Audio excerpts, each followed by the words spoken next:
Il est dit qu'il y avait un homme musulman vertueux qui avait un voisin juif, et ils passaient beaucoup de temps ensemble. Lorsque l'homme vertueux voulait faire quelque chose, il dit « Le besoin ne se réalise qu'en priant sur le prophète ».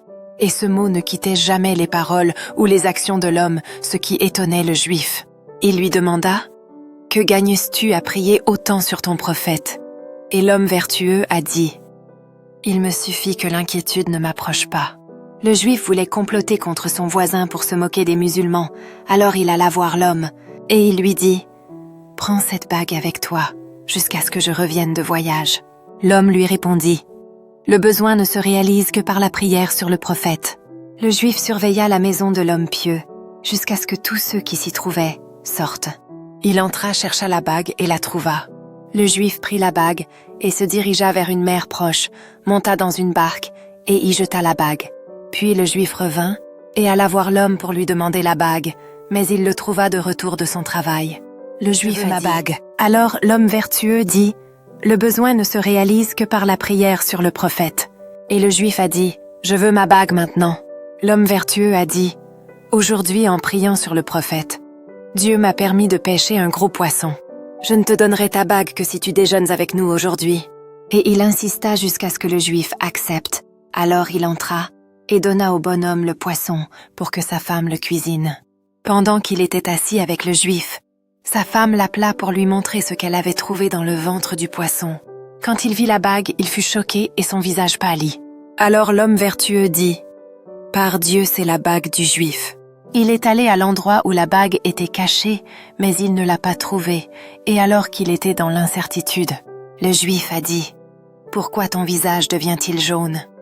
Si tu ne me donnes pas ma bague, je témoignerai contre toi devant les Juifs et les musulmans. » Le homme vertueux a dit « Les besoins ne se réalisent qu'en priant sur le prophète. » Le Juif a dit « Je ne pense pas que tu prieras ton prophète après aujourd'hui.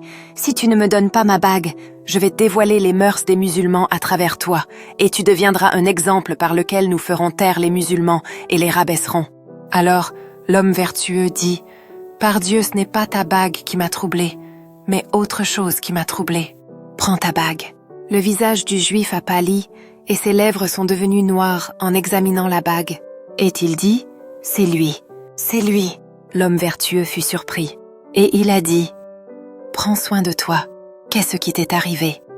Le Juif lui dit « Je te jure par ton Dieu, comment cela t'est-il parvenu ?»